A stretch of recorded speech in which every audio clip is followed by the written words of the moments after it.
Le 23 mai 2015, un riverain a réussi à filmer avec son iPhone Ponic, le monstre du lac Poénégamouk. Il a publié ça sur Facebook et maintenant le reste appartient à l'histoire. On a su le 26 mai, le mardi suivant, que tout ça c'était une stratégie qui était orchestrée par Tactic Design de Rivière-du-Loup et la ville de Poénégamouk. Je suis curieuse, j'ai voulu en savoir plus. Je suis allée rencontrer ce matin Maryse Rancourt et Sébastien Dionne de Tactic Design.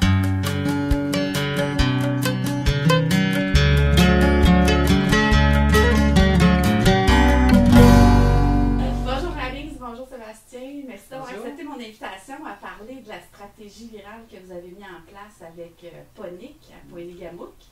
J'aimerais ça savoir, pour commencer, comment c'est né cette idée-là. En fait, il faut d'abord dire que la municipalité voulait changer son identité visuelle, son image de marque. Et suite à ça, lorsqu'ils ont pris cette décision-là, ils ont mis sur pied un comité, appelons ça un comité de concertation, où est-ce qu'ils ont mis sur table, dans le fond, ils se sont rencontrés pour déterminer qu'est-ce qui distingue, pour déterminer ensemble qu'est-ce qui distinguait la municipalité de Poénégamouk par rapport au reste, à toutes les municipalités du Québec. Qu'est-ce qui est vraiment distinctif pour eux? Et c'est devenu unanime que c'était leur fameux monstre. Alors là, c'est devenu pour eux un incontournable que dans leur nouvelle image de marque, on y retrouve Ponic. Suite à ça, on s'est dit, dans le fond, puis il y avait un autre objectif aussi derrière ça, c'était de repositionner Poénégamouk, de redonner un vent nouveau, si on veut, de développer, de renforcer le sentiment d'appartenance de la part de la population et aussi d'essayer de donner un nouvel essor économique à la municipalité et de les remettre sur la carte en bon français. Donc, on s'est dit, même si on change d'identité visuelle et même si on veut inviter les journalistes, présenter la nouvelle identité visuelle, tout ça, on s'est dit, toutes les municipalités au Québec font ça. Et ça passe dans le beurre, si on veut. Bon, c'est bien cute, la municipalité a changé son identité visuelle, et ça s'arrête là. Nous, on s'est dit, si on veut vraiment donner un coup de barre, il faut créer quelque chose autour de ça. Et en ruminant autour de ça et tout, forcément est venue, à un moment donné, l'idée de faire quelque chose d'un peu exceptionnel, pour faire parler d'eux davantage. Et comme c'est une station de villégiature 4 saisons, il faut dire ça comme ça, on s'est dit, veut pas, il y a un engouement autour du lac aussi. Alors pourquoi pas créer quelque chose autour du lac et créer un espèce de momentum où tous les yeux vont être rivés vers l'attrait premier, si on veut, de Poénégamouk, qui est le lac. Alors de là est venue l'idée, à force de réfléchir et de penser à tout ça. L'idée vient de l'équipe de Tactic Design. Oui. Comment ça s'est passé quand vous avez présenté ça aux clients? Il y a eu d'abord un certain scepticisme. Le client était plus ou moins d'accord. Je dirais que, en fait, il faut dire d'abord qu'on a rencontré seulement Marie-Claude, la directrice générale, et Mme Labonté, la mairesse. Il n'y avait que eux à qui on a présenté ça. D'une part, il y avait un certain scepticisme, et de l'autre part, il y avait un grand engouement, je dirais. Le scepticisme était à l'effet que on ne voulait pas que ça ait l'air d'un canular. Et nous, on doit dire qu'on se disait, ben oui, ça va être un canular. Mais en même temps, il ne faut pas que ce soit un canular. Nous, on ne dira pas à personne, puis on ne dira pas nulle part que c'est Ponic. C'est les gens qui vont sauter à la conclusion ou avancer que c'est le monstre du lac, que c'est Ponic. Mais finalement, c'est ça, les gens, la municipalité a accepté d'embarquer dans notre folie, si on peut dire ça comme ça. Mais il faut dire aussi que personne au sein du conseil municipal qui était au courant, outre la directrice générale et la mairesse. Ils ont été informés qu'il y avait quelque chose qui se mettrait sur pied, mais personne ne savait quoi. Vous ne vouliez pas qu'il y ait de fuite. Exactement, ça fait partie de la stratégie, évidemment, sinon c'est trop dangereux que les fuites sortent. Et de toute façon, il est arrivé quelque chose en cours de route qui a fait qu'on a dû réajuster le tir très rapidement, conséquemment à ce qui s'est dit puis ce qui se passait là, en bout de ligne, au bout de cette viralité-là. Si on veut. Pour garder un certain contrôle sur la stratégie. C'est ça. Sébastien, est-ce que tu peux me dire si on est capable de prévoir des choses en avance quand on espère que notre stratégie va devenir virale? C'est sûr qu'on essaie de prévoir. Notre but, c'est que oui, ça fonctionne, que ça devienne viral. C'est notre but ultime. On garde toujours ça comme but, que ça va devenir, que tout le monde va en parler. On ne peut pas prévoir vraiment à quel niveau. Fait qu'on se prépare pour le pire, si on veut, pour que ça soit vraiment viral et qu'il y ait autant des gens qui soient contents, d'autres mécontents. Parce que Internet ne veut pas, va toujours laisser place à interprétation de ce qu'on veut. Là, en plus, c'était une vidéo qu'on voyait pas très bien. On jouait autour d'une légende, fait qu'on peut penser ce qu'on veut suite à la légende. Fait qu'il y avait beaucoup de place à l'interprétation, puis c'est sûr qu'on voulait que ça mousse et que ça parle autour de ça, que ce soit qui ait interprété que c'était phonique ou qui ait interprété que c'était n'importe quoi. C'est sûr, après ça, qu'est-ce qu'on peut vraiment planifier, c'est peut-être justement de voir. C'est un peu difficile pour répondre vraiment, puis on va essayer plus de voir qu'est-ce qui pourrait arriver, comment qu'on va gérer tout ça, peut-être. Puis justement, c'est quoi les imprévus que vous avez vécus? Est-ce que c'est des choses que vous aviez vu venir? Tu sais, un peu comme en gestion de crise, on essaie de prévoir. Est-ce qu'il y a des choses qui sont arrivées que vous aviez prévues et qu'est-ce qui est arrivé que vous n'aviez pas prévu? Bien, qu'est-ce qui était prévu? Bien, qu'est-ce qu'on espérait qui était prévu? C'était l'engouement des gens autour de cette histoire-là. Ce qu'on n'a pas prévu, c'est la rapidité avec laquelle ça a pris de l'ampleur. Ce qu'on espérait et qui est arrivé beaucoup plus fort que ce qu'on pensait, ça a été aussi l'engouement au niveau des médias. On espérait que les médias embarquent parce qu'on s'est dit c'est le but, que les médias embarquent et qu'on en parle le plus possible partout au Québec, mais on ne pensait jamais que les médias embarqueraient autant et aussi fort. C'est devenu même du harcèlement auprès de nos, appelons ça comme ça, auprès de nos complices et auprès de la municipalité. Dès le lundi matin, le téléphone à la municipalité ne dérougissait pas et on avait mis en ligne la photo et la vidéo le samedi matin. Et le lundi matin, la ligne ne dérougissait pas ni à la ville, ni au bureau de M. Jean Carole, qui était notre complice de la vidéo. Même chose au niveau de la personne qui avait diffusé la photo, c'est devenu un harcèlement terrible. Alors, c'est ce qui a fait qu'à un moment donné, on a dû réajuster le tir et réagir très rapidement. Parce que ce qui était prévu au départ, c'était qu'on faisait une conférence de presse le jeudi. Nous autres, on espérait que ça prenne une viralité pendant 5 jours et rendu au 5e jour, on dévoilait le tout. Mais finalement, la conférence de presse était convoquée. Finalement, à cette conférence de presse-là, tous les médias ont dit, il n'y en a pas un seul qui avait confirmé sa présence. Personne ne pouvait venir. Mais suite à cet engouement-là, on a dû devancer la conférence de presse au mardi. Et là, curieusement, tous les médias étaient là, sauf un. Donc, vous aviez suscité la curiosité. Suscité la curiosité beaucoup par l'engouement de cette vidéo virale-là. Alors là, on avait vraiment la confirmation que ça a roulé très fort et je dirais qu'il y a une visibilité au niveau des médias vraiment inestimable. Ça a été... Il n'y a pas beaucoup de médias au Québec qui n'en ont pas parlé. Mais justement, si on parle des retombées, nous, on aime ça, connaître la visibilité qui a été obtenue. On sait qu'il y en a eu beaucoup sur le coup, mais est-ce qu'il y a des choses qui ont été prévues à long terme pour mesurer les résultats? Tout à fait. En fait, nous, ce qu'on avait dit d'avance aux gens à la municipalité, c'était d'essayer d'obtenir de la part des établissements d'hébergement des statistiques au niveau des réservations et au niveau aussi de l'achalandage peut-être téléphonique au bureau du service des loisirs de la municipalité. Et ça a été presque automatique. La ligne s'est mise à sonner à la ville et nous, ce qu'on leur avait dit, c'est peut-être dans un mois après l'événement, ce serait peut-être d'aller tâter le pouls pour voir quel est le pourcentage d'augmentation, s'il y en a un, au niveau des réservations. Parce que là, on arrivait évidemment dans le timing, c'était au lancement de la saison touristique ou à peu près, ou au début ou à l'amorce de la saison touristique. Ça fait qu'on se disait, ça va être là qu'on va voir peut-être le côté significatif de ce qu'on a créé comme événement, si on veut.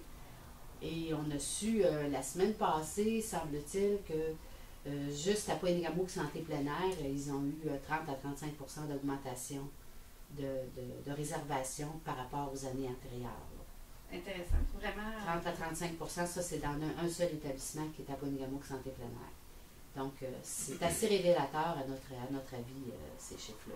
Et nous, ce qu'on leur a dit, ben, il faudra peut-être dans quelques semaines refaire le tour et peut-être réémettre un communiqué à cet effet-là. Pour que tout le monde puisse connaître les retombées. C'est exactement, puis pour montrer que ça a eu effectivement des retombées fort intéressantes. Super. Sébastien, par rapport aux aspects qu'on doit prévoir en avance, là je comprends qu'il y a beaucoup d'aspects humains, beaucoup de temps à prévoir, parce que si le téléphone ne dérougissait pas, ça change un horaire. Est-ce qu'il y a d'autres aspects, des aspects techniques, d'autres aspects humains qu'il faut considérer quand on lance une stratégie comme ça? Une stratégie comme ça, on va travailler, oui, notre équipe à nous, sauf qu'il y a beaucoup de ressources aussi, comme on disait tantôt, des complices, puis il faut que tout fonctionne, tout le monde ensemble. S'il se crée un retard juste à une étape, ben tout décale.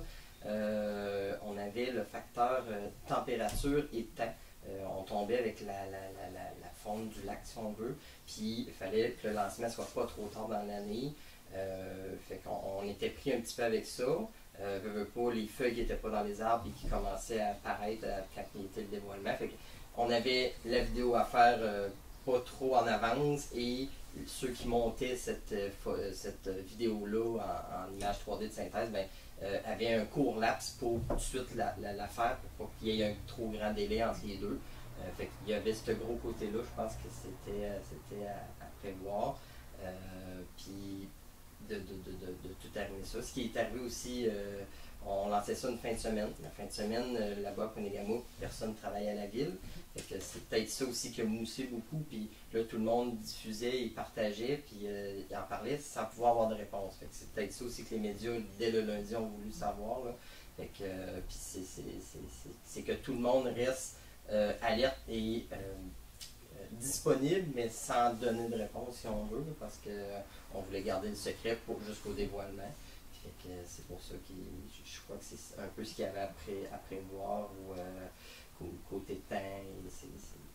C'est sûr, il y avait beaucoup de personnes. Puis il y avait le facteur aussi, comme il fallait qu'on fasse ça très tôt en saison touristique, on n'avait pas le choix d'attendre que le lac cale avant d'entreprendre quoi que ce soit comme travaux. Et ça a été difficile de faire comprendre à la municipalité. On n'a pas le choix, on ne peut pas filmer tant que le lac n'est pas calé. Puis une fois que le lac va être calé, après ça, on a 2 semaines de délai de production. Fait qu'on ne peut pas lancer avant telle date. Et la mairesse, Madame la mairesse, elle voulait lancer à telle date. Alors là, il fallait, comme lui expliquer, on va faire le plus vite possible, mais on ne peut pas avant. Et il fallait vraiment partir ça une fin de semaine parce que la personne qu'on avait comme complice, qui devait publier la vidéo, et à Ponegamook seulement les fins de semaine. Alors donc, on ne pouvait pas publier ça en pleine semaine. Il fallait que ça parte un samedi matin parce que le monsieur en question est là. Pour que ça reste crédible. Pour que ça reste crédible. Donc, on n'avait pas le choix. Et l'autre affaire qu'il fallait prévoir, c'est qu'on s'est dit, si on a en plus de la vidéo une photo, ça va ajouter de la crédibilité à tout cet événement-là, si on veut. Ça fait qu'il fallait prévoir beaucoup de temps de communication avec les médias à partir du lundi matin, oui. Mais beaucoup de temps aussi de communication directement avec le client oui. pour le rassurer oui. puis monter en fait, on était en communication tout le week-end via texto, courriel et tout ça. Alors, on était comme aux aguets là, toute la fin de semaine. On suivait heure par heure là, tout le monde. Oui. De chez nous, puis on s'était au courant de tout ce qui sortait comme dans les médias et autant comme commentaires, fait qu'on voyait ça aller, puis on essayait tranquillement d'avancer là-dedans. Ce qui est intéressant à souligner peut-être, c'est que au sein de l'équipe ici, il n'y a personne de nous qui avions nos 2 complices dans nos contacts personnels. Et à l'intérieur de même pas 1 heure, on avait tous vu, chacun de nous 3 de l'équipe ici, on avait déjà vu soit la vidéo ou la photo passée à l'intérieur. À 9 heures, on avait déjà tout vu ça, là. Puis on était en mesure de suivre l'engouement qu'il y avait autour de ça. Les réseaux sociaux ont fait leur travail. Très rapidement. C'était assez surprenant, vraiment. Puis, c'est ça, l'aspect humain, on l'a dit, prend beaucoup de place dans une stratégie virale. Très. Vous aviez des détracteurs, évidemment, qui oui. ont fait mauvaise presse à la stratégie. Oui. Il y avait des admirateurs, il y a les acteurs même dans le dossier. Ça serait quoi les conseils que vous auriez à donner à la communauté des communicateurs qui vont écouter l'entrevue? Moi, je vous dirais de ne pas avoir... voyez-vous, dans le fond, une municipalité, c'est quand même une entité qui est sérieuse, mais il ne faut quand même pas, des fois, avoir peur d'oser. D'oser de faire quelque chose qui sort de l'ordinaire, de ne pas avoir peur, des fois, souvent on va penser que le client ne sera pas réceptif à aller vers nos folies ou nos idées un peu avant-gardistes ou un peu hors norme, si on veut. Mais il ne faut pas avoir peur, je pense, de les proposer parce qu'on ne sait jamais jusqu'à quel point le client va être réceptif à embarquer dans notre projet, justement pour se mettre à l'avant-plan. Puis, même si ça amène certaines craintes ou des fois le client va marcher sur des œufs un peu, mais je pense qu'il faut garder en tête l'objectif premier qu'on a lorsqu'on produit une campagne comme ça. Pas s'éloigner de l'objectif. Il faut toujours garder en tête l'objectif, c'est ça qui est important. Et c'est ce qu'on a souvent ramené aux clients aussi, de dire, écoutez, ce qu'on voulait, c'était de mettre Poigny-Gamouk sur la carte. On voulait que tout le Québec en parle. Et on sait très bien maintenant que c'est allé bien en dehors du Québec. Puis c'est quoi les leçons que vous-même, en tant qu'équipe, vous avez appris à travers ça? Je pense qu'il y en a une que, en tout cas, moi j'ai retenue. On parlait tantôt d'avoir une gestion un petit peu au niveau de toutes les étapes et de tout le monde qui ont gravité ou qui ont travaillé autour. Il a peut-être manqué un petit suivi plus serré avec les complices. On n'avait pas directement un lien avec les complices.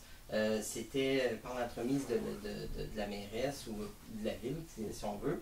Et ce petit côté-là, il y aurait peut-être eu, avant de lancer, là, quelques jours avant, d'être bon de les rencontrer puis qu'on puisse vraiment plus prévoir qu'est-ce qu'on dit si telle chose arrive et ça comme ça.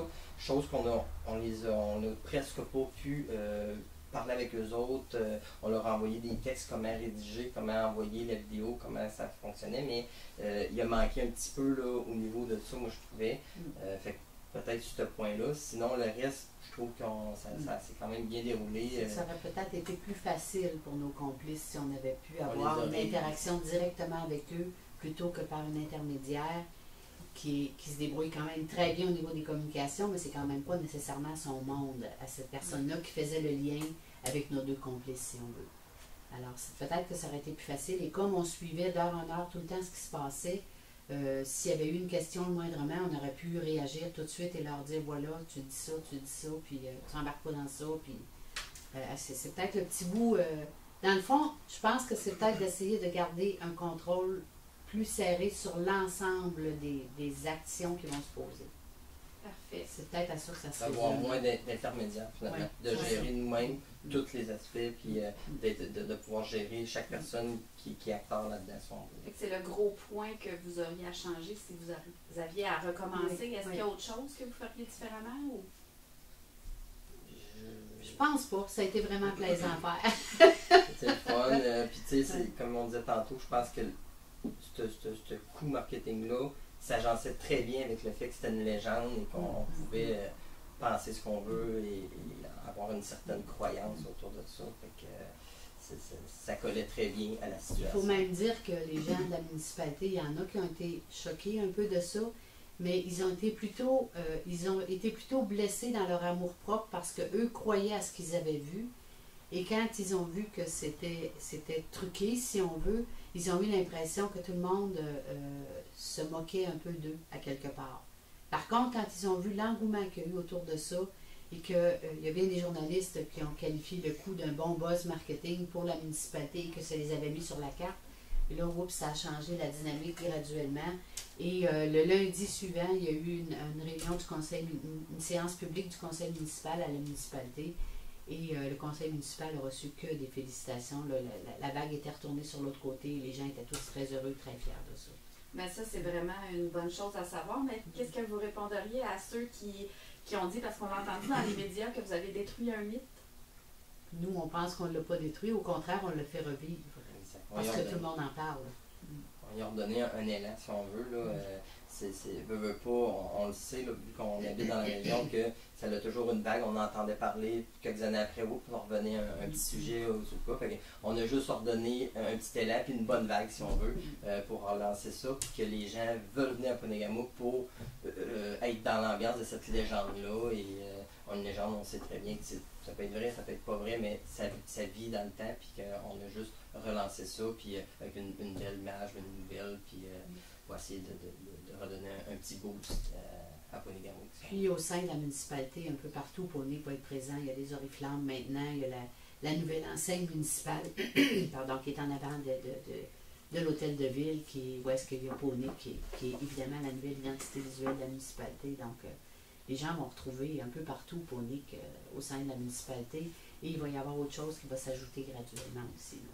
Donc, quand les gens vont passer à Ponigamuk, ils vont se rappeler toujours de Ponic. Tout à fait, tout à fait. Je terminerai peut-être en vous demandant, parce que moi, je suis en communication aussi, ça m'arrive souvent que j'ai des clients qui disent « Ah, j'aimerais ça avoir quelque chose de viral, on sort des idées, des fois les gens n'osent pas trop embarquer, mais ça serait quoi les ingrédients? » Parce que je veux dire, ça ne devient pas viral, une idée ne devient pas virale automatiquement. Ça prend une base. Ça prend une base, c'est pas un automatisme, il faut que ce soit très bien planifié, très bien structuré, organisé.